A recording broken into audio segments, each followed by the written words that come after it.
BC Centre, West Shore, and Sooke. First off, we'd just like to acknowledge that Work BC Centre, West Shore, and Sooke recognize the traditional territories of the Esquimalt, Songhees, Sauk, Shaanu, and Pacheedaht First Nations on which our offices are located, and we're very proud to provide employment-related services to these nations. Diving in to look at Work BC Employment Services. So Work BC Employment Services are free and available to all unemployed British Columbians who are seeking employment and are legally eligible to work in BC. There are some exceptions to this eligibility where employed individuals may also be eligible to utilize our services, such as those who are precariously employed or at risk of losing their current job, or those who are underemployed British Columbians with a disability. Work BC centers are located all across the province and offer a range of services that support job seekers to improve their employment readiness and to help them find and or maintain employment. Additionally, any BC job seeker can access the self-serve resource area of Work BC Employment Service Centers. So when you look to navigate any information on our center specifically, this is going to be where you'll be brought to. So you can navigate to our website, which is just listed here on the right. Our hours of operation are seen there. And here you can learn more about the individual services that we offer, or how to register for services, or plan a time to come in and see us in person. So breaking down our services into a little bit more detail, first off, we have our resource center located in both the West Shore and in Sooke in 2 separate offices. These are open to all job seekers. So you can come in, use our computers for any of your job search needs, access a printer or a photocopier for any of your job search documents. And while you do so, we have staff members on hand who are available to assist you with any questions you might have.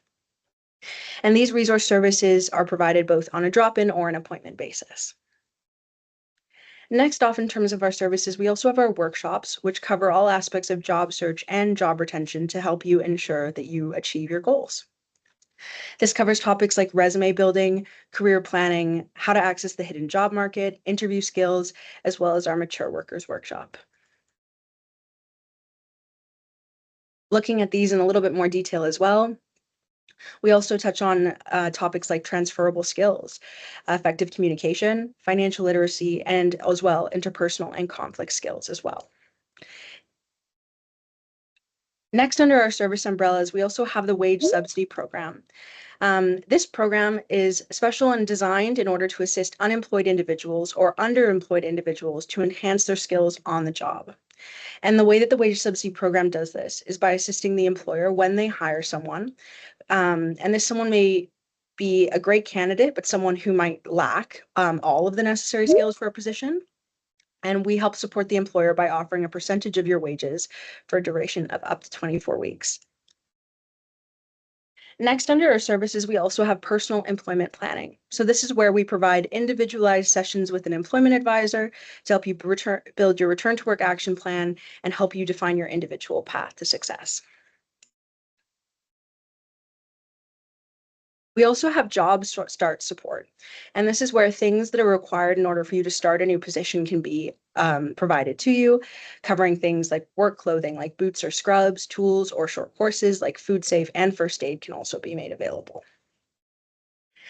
Under a similar umbrella, our job sustainment services are there to help you resolve any issues that might be impacting your ability to maintain your employment. So under this umbrella, we can provide on-the-job or in-office support from our experienced job coaches, and they can help you figure out how to navigate and mediate disputes with your employers, learn new necessary procedures, or just gain insight into today's workplace culture. Last but certainly not least, under our service offerings is our job listings and labor market info newsletter, Job Links. So as a registered client of the West Shore or Sooke Work BC centers, you can receive this newsletter, and it features a list of local job leads, covers relevant local employment information, as well as showcasing employment events and programs that are happening within your community. So if you'd like to learn more about any of the services that we've touched on today, please feel free to ask us any questions, or as well, you can navigate to our website just shown here below, workbccenter-langford.ca. In terms of registering for these services, it starts by understanding which pillar you fall under. So the WorkBC employment services are for those people who are seeking case managed employment services. So you're wanting to work with an employment advisor or someone from our team to help work one-on-one with you in order to guide your job search. Our self-serve services are those independent resources that we talked about. So our resource center, our newsletter, anything that you access independently is our self-serve resources, which does not require registration. Um, our WorkBC apprentice services are for those who are seeking financial supports while attending apprenticeship training. And lastly, assistive technology services are for those people who are seeking support within their existing or imminent, i.e., upcoming employment, and they require some form of assistive technology to function in their role. In order to register for these services, you're going to want to contact our center. So this can be done online through our website here, but you can also call or come in person. You're going to create a BCE ID, and then you'll be brought through eligibility, some of which you can see listed on the screen here. And once you've completed your application and uploaded any necessary documentation, a WorkBC representative will contact you within 1 to 2 business days to start your next steps. So to learn more about any upcoming events that we have, such as the one that we are hosting today, but as well as our job fairs that we host a large scale twice per year, both in Sooke and Langford, you can subscribe to our Eventbrite page on the right here just to stay up to date with all of our upcoming events as well. If you'd like to watch any of the past sessions like we are doing today, or we have in the past, you can also check out the QR code on the left, which will bring you to our YouTube where we record all of our past sessions. Lastly, you can see our contact information here on the side. We'd love to see you in person. You're definitely able to register online, but our community resource specialists really are spectacular. So if you have any questions about our services or you just like to get some support with registering, please feel free to come into your nearest center. Does anyone have any questions before I hand it off to Trisha?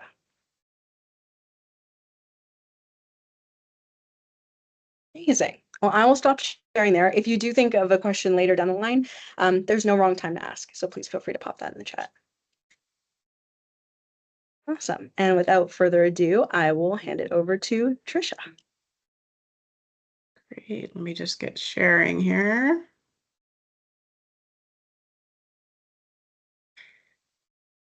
Okay, so can everyone see my screen? Yeah, okay, good.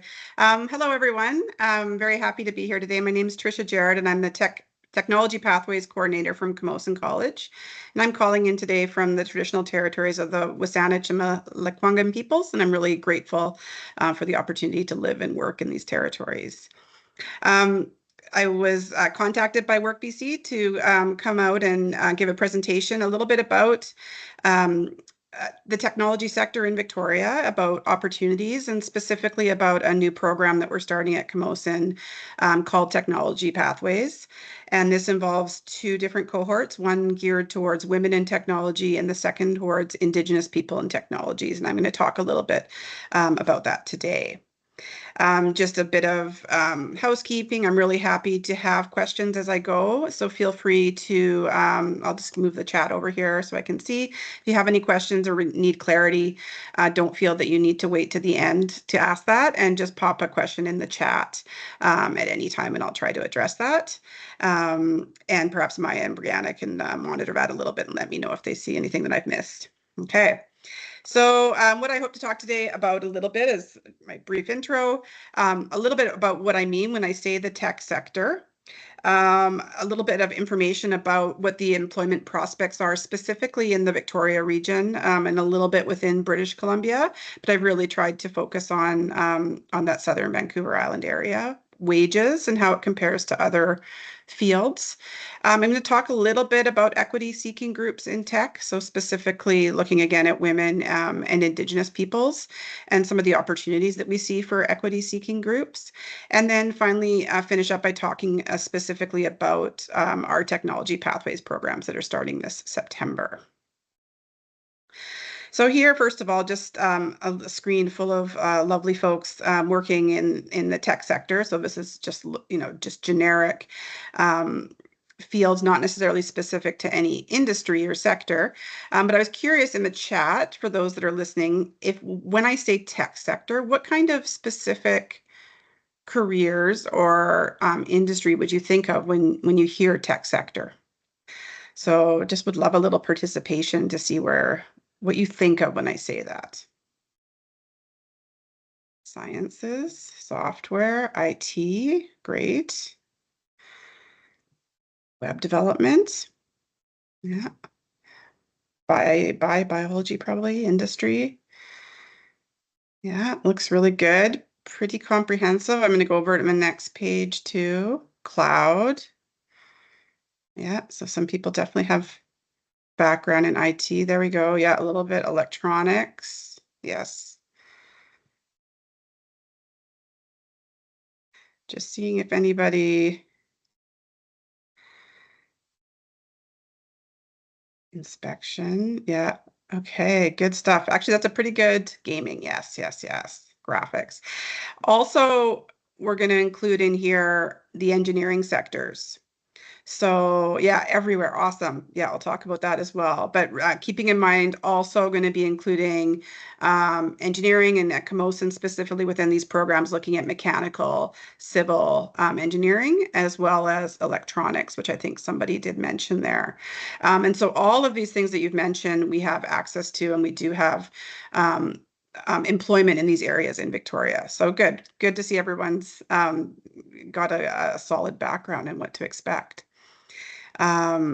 Okay, so when I say what is the tech sector and what's included, so a lot of this is coming from some of the resources that Brianna and has already spoken to about some of the skills documents that come out of the BC government. But we talk about the tech sector. And someone had said here in the chat, in this day and age, really everywhere. But specifically, when we talk about this from our data and from the way that we track metrics in the tech sector, we're talking about things like aerospace, manufacturing, clean tech and green technologies, digital software products and services, education and training, electronics, fintech, so financial tech like Bitcoin, gaming, all the things that come with that, life sciences, health, biotech, pharmaceuticals, ocean and marine technologies, telecommunication, online marketing, and engineering technologies as well. So you can see sort of these are broad companies that would be responsible for these. And I think, again, we can see that it's tricky because you can have a lot of those types of positions supporting other sectors. For example, in the early part of my career, I did geographic information systems or GIS, and I did this in the natural resource sector. So I might have said if I was to fill out a questionnaire that I worked in forestry or natural resources, but in reality, I was doing a fairly high-tech job. So sometimes we can miss the mark around opportunities that come into these areas. So when we look at the tech sector in Greater Victoria, it can sometimes be difficult to track down what that exact percentage is because, like in the example I gave, people might identify and say that they work in a different area, natural resources, education, where in fact what they're doing is a high-tech job to support those other sectors. So Viatech, who supports innovation and advancement, is a local group of tech companies that get together to do mentorship, do training, but also to track the sector and do research and development in the area of technology and understanding the tech sector in Victoria. So Viatech, a very important organization if you're into technology. They've done a study, and this is what they've come up with in terms of the Greater Victoria area, how employment breaks down by sector. And so you can see that we have technology that comes in, according to Viatech, above things like the trades, above construction, education, some of the service sectors, and even areas like some of the finances and insurance and that type of thing. Okay, so we see it coming quite solidly up the center when we consider all of these areas where we see technology, high-tech careers. Okay, so again, sometimes when you look at opportunities and data projections forward, you miss the mark when it comes to the high-tech sector because it's difficult to narrow down exactly what that looks like.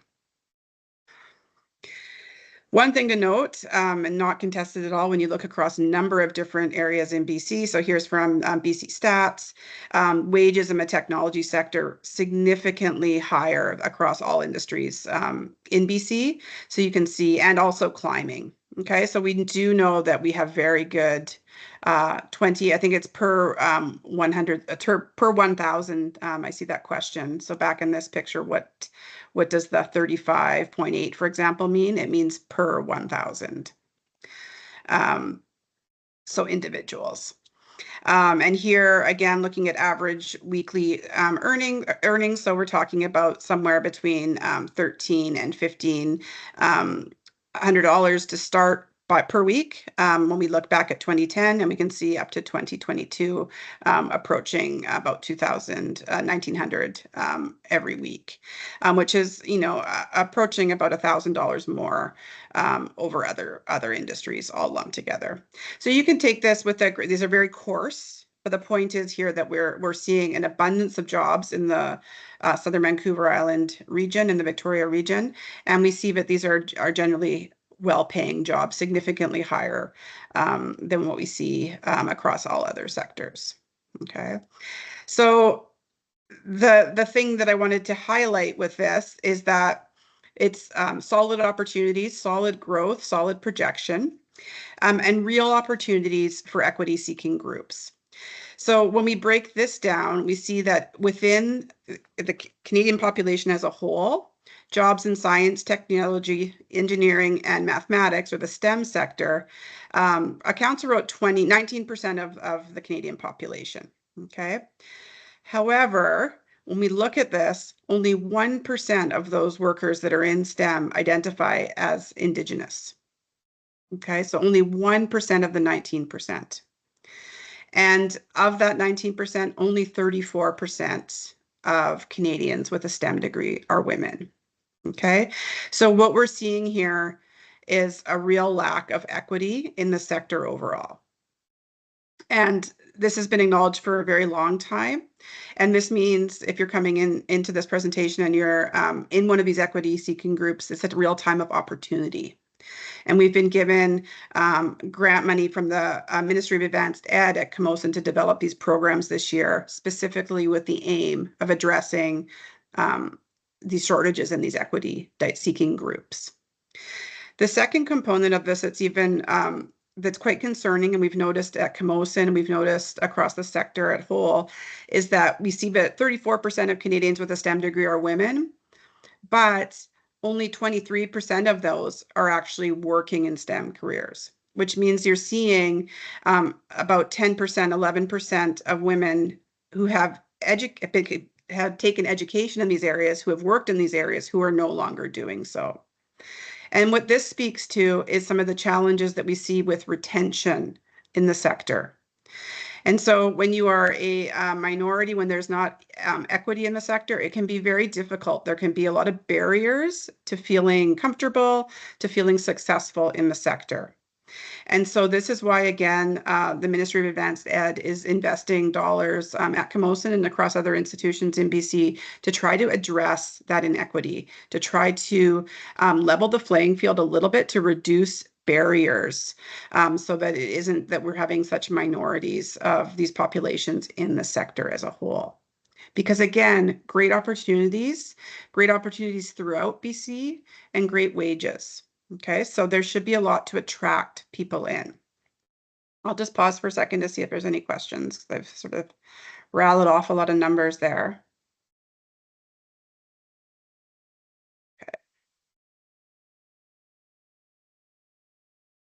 Okay. So let's look a little bit about barriers. I don't want this to be negative, but I think it's important to address we see in the sector. So early on, we see that there's a stereotype and biases around women and Indigenous peoples in technology. A lot of these populations are tracked away from science and math earlier. Maybe some of you experience that. I know I experienced that as a young girl coming through high school. And these types of things create cultures that are really not inclusive or supportive to women. And when we have these women and Indigenous peoples, when we have these low levels of participation, we see fewer role models. We see less, when we're at Camosun, we might see less instructors that represent these equity-seeking groups. When we get onto the workplace, we might be one of only a couple individuals that are in these groups. Okay, so it leads, all these things help to reinforce the stereotypes and bias. There's a lack of outreach historically. So bias in how we recruit, how we retain people in these pathways. We might go look at the robotics club in high school as a way to attract people into our tech programs. Nothing wrong with a robotics club, but there you're getting people that are already really engaged in that type of thing. What we want to do is try to think about other ways that we can get recruitment pathways open. There's a lack of awareness, I think, for people in these groups to be aware of what pathways there are and what opportunities there might be coming. And also competition with other pathways. So you might be a young woman really interested in science, and you might automatically assume that maybe healthcare is the only field for you with that kind of aptitude. So wanting to be sure that and nothing to diminish healthcare, but just recognizing that we have to do a better job of promoting this to our young women and girls and our young Indigenous people. Barriers to access. So this is one that I'm really seeing a lot of, and this is coming in terms of how you apply to come into school. Okay, so thinking that you have a lack of prerequisites. Okay, so maybe you didn't take your math 11, you have your foundations of math, whichever it is, you don't have the prerequisite, you automatically think you cannot be eligible and you won't come in. At Camosun, we have a lot of pathways that you can come in and start a little bit of upgrading while already getting tracked to be working or to doing education in these areas that you might be interested in. So you can come in, say you're interested in civil engineering, you can come in and be upgrading some of your high school math courses while you're already taking maybe courses in sustainability or building design that don't require those prerequisites. So you can be getting a leg up on your education while you upgrade. We know that there's a lot of systemic barriers, financial pressures, obstacles, things like childcare, restrictions around work, transportation, all these things, there's barriers in place that can restrict the availability of these equity-seeking groups to come to Camosun to study. Okay, and again, that gender gap, the fact that we don't see equity in women participating is a big barrier that affects all equity-seeking groups in the tech sector. Okay, so lots of challenges and barriers. Which leads me to talking about our program. Okay, so what we've developed is again, we've gotten funding from the provincial government to support this. It's a 15-week exploratory technology program. So 15 weeks essentially equates to the course of one semester at Camosun. And so for this year, for example, we're going to offer 2 cohorts for women. One will start in September of 2025, and the second will start in January of 2025. And those will run for 15 weeks, so take you into the beginning of December and April, depending on when you would start. Our Indigenous cohort will start in January of 2026, and again, finish in April of next year. Okay. We will, during that time, it's an exploratory program. We will cover off computer science, electronics, civil engineering, and mechanical engineering.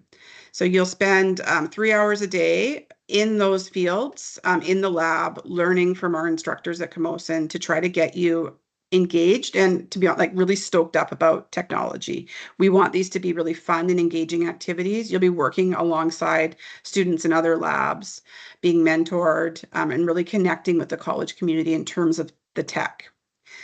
In the morning, we would be offering computer skills upgrading across the days, as well as something we call Skills for Success, which will address some of the barriers, address some of the biases that exist in the sector, and try to get people a little bit more robust in terms of being successful when they do come into a Camosun program. So the goal is to create a really supportive learning environment. We've got lots of great faculty. I would be there throughout the day as sort of a homeroom instructor to try to connect with people and make sure people are getting access to resources that they need, that they're getting support for any concerns that they're having as they go through. Really trying to meet the learners where they are, have your own goal setting, and track those goals throughout. Ideally, at the end of this, we'd love to see people say, I am so stoked about this one area of tech. Yes, please sign me up for a program, and I want to continue. If you come into the program and you learn that this is not for you, but you've still come into Camosun, you've maybe learned something about other areas, you realize you'd like to do education in another area, we still see that as a success. Okay, we're looking for people who have an aptitude and interest in technology in the hopes that it continues, but you don't have to feel that you are obliged to sign on to something at the end of it. Once it's over, you would get a certificate of completion. So you will get something that you have, and then it can be used to ladder into some of our tech access, or if you have prerequisites, right into one of our technology programs.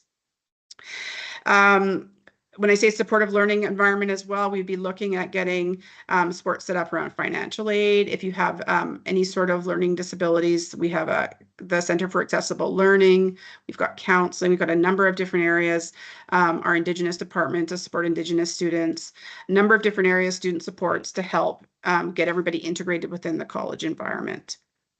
Again, the goal here is to make informed decisions around potential career paths, okay? And ideally in the tech, but at the end of the day, you would have some nice tech upgrading along the way. I covered that. We're trying to, again, the whole program is tailored to address the underrepresentation of Indigenous people and women in the technology sector. And so that's what we are focusing on to come in. Our cohorts will be 15 people each.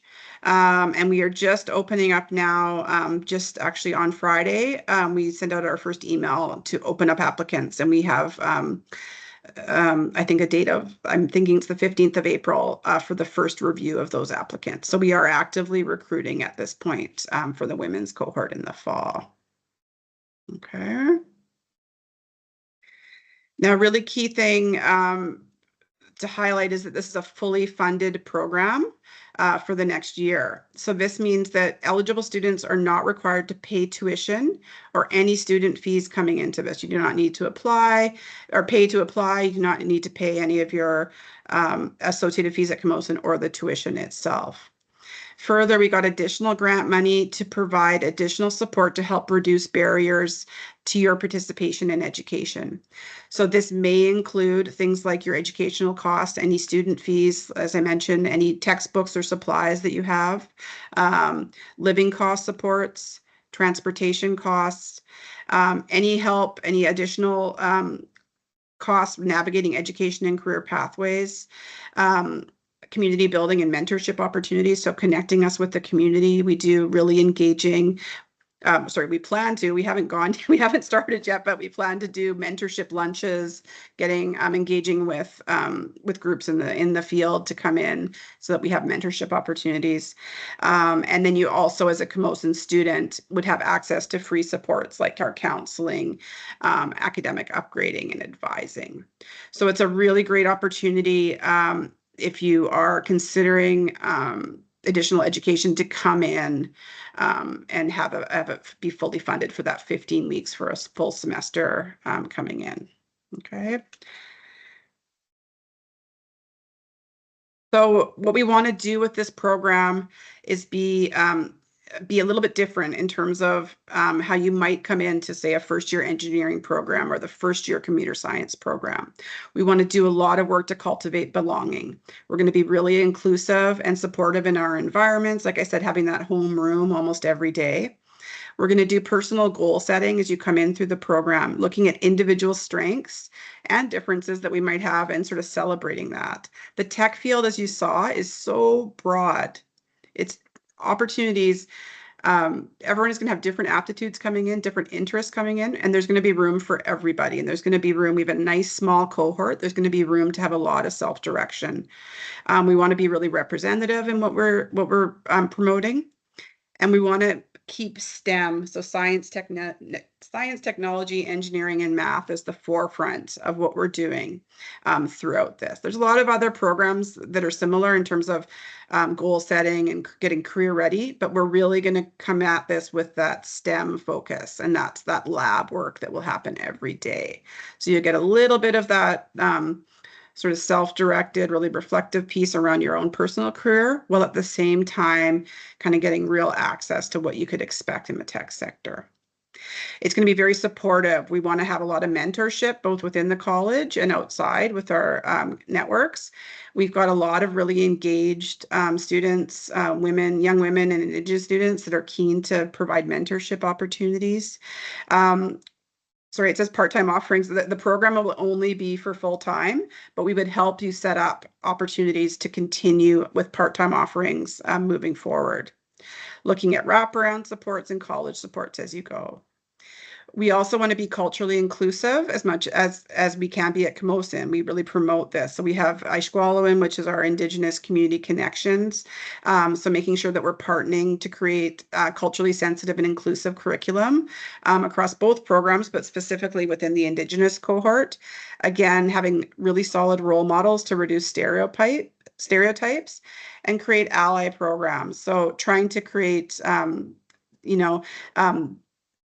allyship across in our other programs, making sure that we're creating good humans that leave Camosun with a good understanding of some of the stereotypes and biases that exist.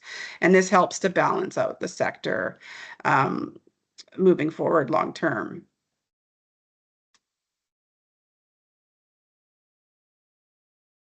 I see a question there coming. Okay, so how do I qualify? So key here is that we want to emphasize access to this program. Okay, so reducing those financial barriers, but also assessing program fit. So what we do in terms of our application process is all done through our Pathways office. You don't come through Camosun admissions and recruitment, that big sort of beast of how most people come into Camosun. It's going to be tailored from our office. And so what you'll do is you'll come in through our website and you can add your name to our interest list. You can then look at your eligibility. So we're looking at anyone who identifies as an Indigenous or as a woman within British Columbia, and Canadian citizen. You need to create a one-page letter of intent that you will send to us. And this is where we look at, you outline your interest in the tech sector. Once that comes in, we send you an application that will ask some questions to assess program fit. So a little bit about your circumstances, making sure that you're in the Southern Vancouver Island area as we'll be prioritizing those. Looking at making sure that you are set up to be able to come to school, that you have some supports to be able to free up your time to be able to be on campus between 9:30 and 3:30, at least 4 days of the week. Okay. So there'll be some questions about that. And then I would do an interview to assess for program fit. So anyone who applies will get an interview. And again, we're not looking at prerequisites or maybe barriers you faced in earlier employment or anything like that. We're looking at access. So are you able to sort of be successful in this program? So we get the questions that we are asking are sort of around your personal situation at this time to be able to come in, receive the funding and complete the program. Because we don't want to see people coming in that, and I mean, life happens, but we want to try to prevent people coming in who are not going to be able to complete since we only have 15 spots. Yeah. I'm having entered. Yeah, absolutely. Yes. So we've had people, again, I've been talking to people that have applied previously. We haven't got off the ground running yet, and this would be an area that would potentially be helping. You would not get, I'm just answering the question here about would this help with mentoring and job applications and networking? So absolutely, it's not going to give you any additional credential in terms of being able to round out your resume, but you would have access to, we have guest lectures coming in. You would get some current technology upgrading, and you would definitely have access to, again, those labs in the afternoon. We're going to have people coming in at all sorts of different levels in terms of their background. So you're absolutely welcome to apply in terms of um, coming in with that sort of background. So again, we're not going to, if you have previous education, the thing we're going to look at mostly is, again, that access piece. Are you able to come into the program and be successful in completing the program? That's how we are measuring success. You said the expected schedule is 9:30 till 3:30 is the schedule. With the exception of Monday, it will be a shorter day. Okay. So the idea with that time is that we are trying to make it as flexible for people who might have school-age kids or requirements around that. Is it only for Canadians? It is geared for Canadians, funded from the provincial government. Okay, and this is at Interurban Campus for sure for this coming year. Okay, so Interurban is where we have our tech programs offered. So across the engineerings and the computer science, with the exception that we were just talking a little bit before, that we are opening up the computer science program will be offered at the West Shore this fall. So that's the full diploma program, the first 2 years, ICS, the computer science program to the West Shore. So we're very excited. And the word on the street is that they're gearing up for a September start. I mean, the construction is looking promising. So everyone is counting, the courses are being scheduled out there. So if people have questions about that, I can probably try to answer a little bit after we're done today too. And I think that was all the questions that came flashing in there. Yeah, okay. So again, we have a website. You can come in and get registered in terms of being on the interest list. Once we see your name come in, we send you an email inviting you to send a one-page letter of intent. Once we get that, we send you an application. You fill that out, and anyone who submits an application would get an interview leading up to one of the cohorts. It's we are going to probably roll out chunks of time that we'll assess. Again, keeping in mind that we're looking at people that are most likely to complete and be successful in terms of their personal circumstances there. Okay. And then, so sort of general takeaways in terms of what I was trying to show today, that, and sorry, there'll still be some time for questions here at the end and a bit of back and forth, but I'll just sort of wrap up the me talking part. So looking at representation of equity-seeking groups in the Canadian tech sector remains really significantly lower than Canada's population as a whole. So we're seeing that was coming in around a 30% mark for women, and shockingly low for Indigenous peoples at around 1%.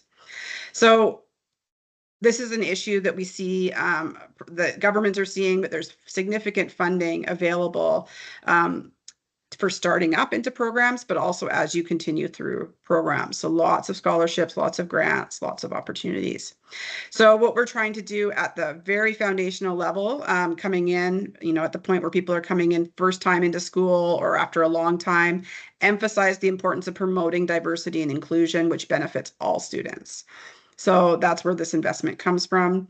You are not required to pay tuition, and Camosun will provide additional supports to help reduce barriers to education if you're accepted into these programs. Is this initiative only available for active students or just Camosun students? Yeah, so this is for students. This funding is only available for students coming in to this program. However, and I'm not up on other grants that are available. I know that there's a lot of external funding, scholarships and grants and bursaries available to women and Indigenous people looking to upgrade in technology throughout all institutions, so through private grants and things like that. And so that would be internet searching and looking at scholarships opportunities. I'm not sure if WorkBC helps with that sort of thing too, but this idea of trying to balance that gender gap equity seeking group gap is really a big deal in Canada in the tech sector right now, and definitely in BC. Okay.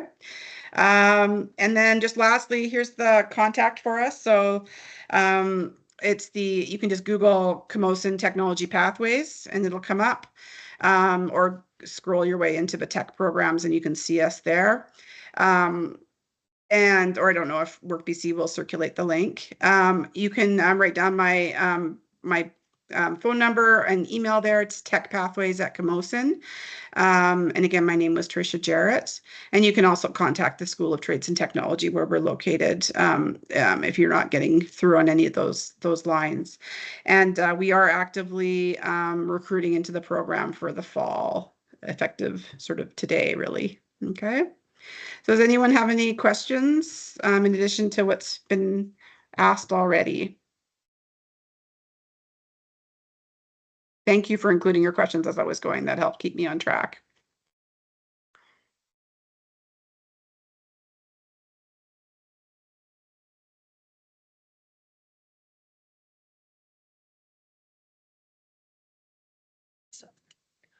Well, if we don't have any questions before we end the session today, but anyone does think of this afterwards, we will be sending out an email via Eventbrite following the session with the link to this recording, as well as we can include the contact information here that you've showcased, Tricia, as well. Fantastic. Yeah. Yeah. So. Yeah, and if you have any additional questions, you want to chat about it, you can definitely give me a call. Oh, I had a double questions on that. Yeah, I'm not sure about that question. So is this initiative only available for active students or just Camosun students? I'm not sure I understand that question. So in order to qualify for the funding, you would have to come in and apply under the Tech Pathways program, this program and this process that I was just talking about today.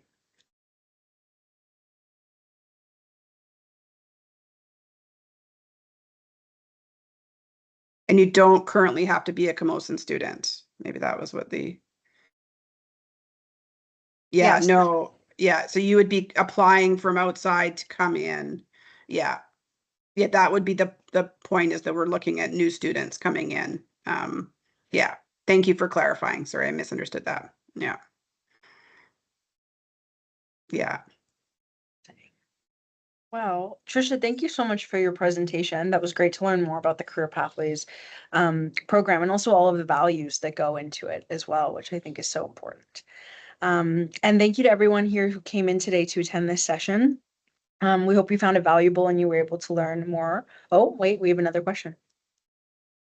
Yeah, so the fall, it follows the sort of the academic semesters at Camosun. So the fall, which will run September to the beginning of December, and then in the winter, which will run January till the beginning of April.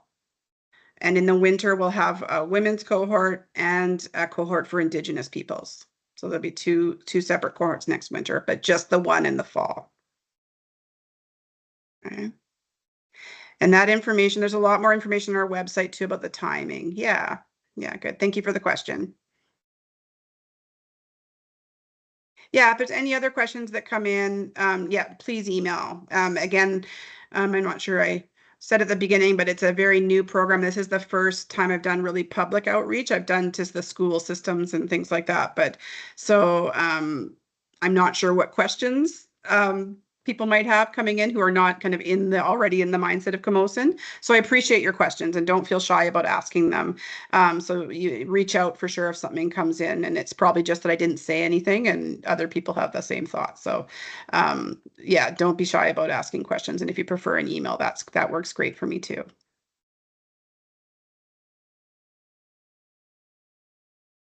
I see a few people typing, so I don't want to cut them off this time. Yeah, no, that's fine. We're good. We still have some time.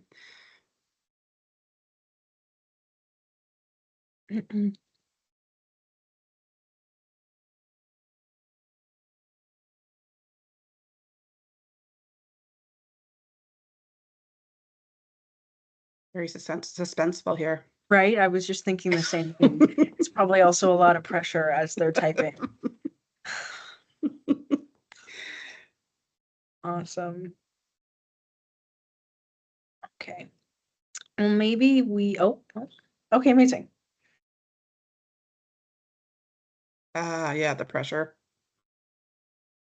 Okay, so Tom has a question that just came in here. Okay. Asking essentially what other resources become available through is being an existing student on campus. And if someone wanted to spend extra time beyond this program's coursework, what would be Yeah. available? Okay, I'm not sure what you mean by resources. So you come in as a full Camosun student, you would be full-time and your fees are covered. So that means, yeah, library, recreation, you'll get I'm going to be careful about the bus pass, um, medical. But yeah, definitely the library pass. You have access to the college community, our events, things that go on our wonderful cafeteria. Um, and then if you were thinking about academic resources, like if you were wanting to, we had talked about if there was somebody who was looking at upgrading, like there's no reason why you couldn't take a night course at your own expense, for example, if you were coming in. That hasn't happened. There haven't been questions about that, but that conceivably could be something. The priority again would be trying to find people that would commit to taking our program as it sits as a that 9:30 to 3:30 chunk. But yeah, you full student, you would get mentorship and meet our faculty, and we'd have the, like I said, the really good opportunities to liaise with our other students that are in different programs to learn a little bit about what to expect and the idea that yeah, you might continue on. Yeah. Hopefully that answers your question. Yeah.